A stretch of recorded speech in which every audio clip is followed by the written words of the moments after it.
Salut à tous et à toutes, je suis SJ de MaxSlate. Pour ceux qui ne nous connaissent pas encore, MaxSlate est une chaîne ayant pour but les échanges culturels franco-coréens. Nous vous présentons du contenu vidéo avec vos artistes coréens préférés, avec qui nous parlons de la culture coréenne ainsi que de la culture française. On fait découvrir à ces artistes coréens la culture française, que ce soit des chansons, de la nourriture, des jeux traditionnels, etc.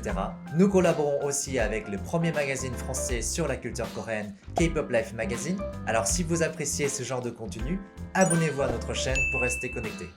Aujourd'hui, nous allons parler de All of Us Are Dead, la nouvelle série coréenne sur Netflix qui est actuellement première au classement mondial.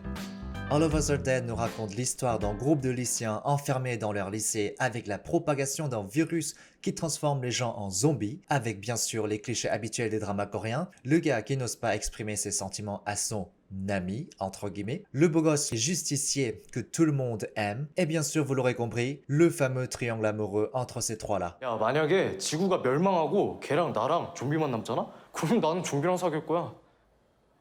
근데 왜? Sur le planning, tout d'abord, les détails et autres faits incroyables de All of Us Are Dead que vous avez peut-être raté pendant le visionnage de la série, donc attention aux spoilers. Et ensuite, nous allons regarder les différences avec l'œuvre originale qui est en webtoon. Vous savez pas ce que c'est en webtoon? Eh bien, c'est de la bande dessinée sur le web que vous lisez en défilant sur votre smartphone ou autre écran. Beaucoup de séries et de films coréens s'inspirent de ces webtoons en ce moment. Il y a notamment des séries Netflix comme Hellbound, Sweet Home, Kingdom, ou encore DP, dont nous avons fait une vidéo réaction du premier épisode en parlant de nos expériences personnelles du service militaire sud-coréen. Donc si ça vous intéresse, voici la vidéo. Il y a bien d'autres séries comme Itaewon Class ou Imitation, et je vous recommande fortement de regarder nos vidéos avec Nam Jong-woo, l'acteur qui a joué dans ces deux séries-là. Tout d'abord, les détails et autres faits incroyables de la série.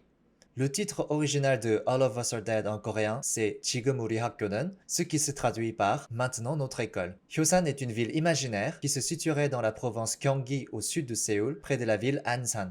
Les lycéens doivent donner leur portable en début de chaque cours, mais en réalité, dans la province Gyeonggi, les écoles n'ont plus le droit de confisquer le portable des élèves suite à l'établissement de l'ordonnance sur les droits des étudiants en 2012. Le tournage a été interrompu pendant la pandémie. Le papa de Honjo cite d'ailleurs le MERS, l'Ebola et le Covid. La scène avec le cône de chantier est un hommage d'une vidéo qui était virale en Corée avant la popularisation de YouTube en 2008, dans laquelle on voit deux jeunes filmant la parodie d'une scène de One Piece, la fameuse série de manga.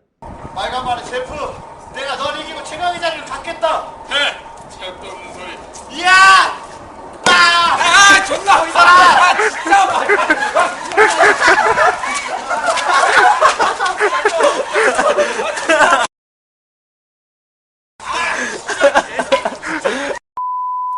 L'équipe de tir à l'arc. Alors on va parler de ces deux athlètes qui arrivent à tuer les zombies en une seule flèche à chaque tir. Dans le bus de retour, le coach leur dit que quand on est 100e au classement national du bac coréen, on peut aller à l'université de Séoul, la plus prestigieuse des écoles en Corée, mais que quand on est 100e au classement national de tir à l'arc, on n'est rien du tout.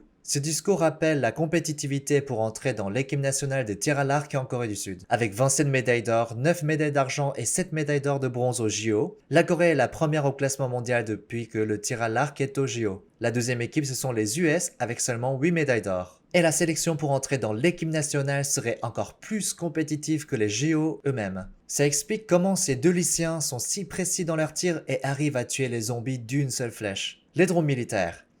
Il existe depuis quelques années plusieurs unités de l'armée sud-coréenne spécialisées dans les drones de combat. Je me rappelle d'avoir rencontré des gars de ces unités-là pendant mon service militaire. Et je vois très bien d'ailleurs l'antélo de la classe faire son service dans cette unité-là. Eh bien oui, si c'est en coréen, il doit aller à l'armée. Alors cette scène m'a tué. Quand le papa de la héroïne s'échappe de la quarantaine et arrive à s'enfuir d'une unité de force spéciale de l'armée sud-coréenne qui lui tire dessus, oh là là là là, le directeur il n'avait pas besoin de mettre tous ces soldats-là à sa trousse pour rendre la série plus intéressante. Hein. Le papa, on sait qu'il est ex-force spéciale, mais même s'il est plus rapide que Usain Bolt, il n'a aucune chance dans la vie réelle qu'il arrive à s'échapper comme ça à travers des centaines de milliers de balles. Hein. Le nom de Ginam a deux significations. Ça peut signifier un fils qui est né dans une famille où les hommes sont rares et du coup qui a grandi comme bon lui semble, ou ça peut aussi signifier un homme qui fait plus peur qu'un fantôme. Et ça lui va bien, hein. L'abandon de l'espoir et de la religion. La première scène se déroule sur le toit d'une église. On peut en déduire à partir de la croix rouge brillante Si vous venez en Corée, vous allez voir qu'il y a plein de croix rouges comme ça brillantes, mais ce n'est pas des pharmacies, c'est des églises. Mais on peut aussi remarquer qu'il y a à côté du croix le svastika symbolique du bouddhisme. Et attention, ce n'est pas le drapeau nazi, hein. Le christianisme et le bouddhisme sont respectivement la première et la deuxième religion principale en Corée, mais en dessous de ces deux symboles religieux, on est témoin d'une horrible violence du milieu scolaire. Puis quelques heures plus tard à l'hôpital, Byung-chan, le prof de biologie, prend la Bible de l'étagère de la chambre d'hôpital et abat son propre fils à mort. Et non, Byung-chan n'a pas peur de Dieu, pour lui la religion n'est qu'une illusion créée par l'homme, et si Dieu existait, pourquoi laisserait-il Byung-chan et sa famille dans ce malheur si démoniaque? Désespéré, il va même voir en Moudin, en chaman coréen, qui lui vend en bout de papier jaune, qui serait censé de régler tout son problème. En fait, on peut même dire que toute la série présente un univers dystopique dans lequel des enfants se massacrent les uns les autres, un monde terrible dans lequel Dieu ne pourrait pas exister. Tous ceux qui ont commis un péché finissent par mourir. Parmi les 4 élèves qui tyrannisent le lycée, 2 meurent très rapidement. Hyunju, qui a fait une grasse mat, elle se fait mordre par un hamster et devient la première zombie. Chang-un, dans son survêt bleu, se fait mordre la joue par l'infirmière scolaire. Myung-hwan, lui, est trahi par Ginam et était brutalement tué peu après. Gunam survit très longtemps grâce à ses super pouvoirs, mais il finit par mourir à la fin de la série. Puis on a Nayeon, qu'on a tous voulu pousser dans le couloir, et elle finit par être mangée par Gunam. Par ailleurs, est-ce que vous avez remarqué que Nayeon c'est l'ami de Sebek dans Squid Game qui se sacrifie pendant le jeu des billes? Mais quel changement de personnage entre les deux séries. Dans Squid Game, tout le monde l'aimait, et dans All of Us Are Dead, tout le monde la déteste. Preuve que l'acting de l'actrice Iyumi est au point. Où est Byung-chan? Le papa prof de bio a été mordu à la station de police et semble être devenu un Unbi. Byung-chan pense que la zombieisation est une évolution qui élimine la nature perverse et néfaste de l'homme.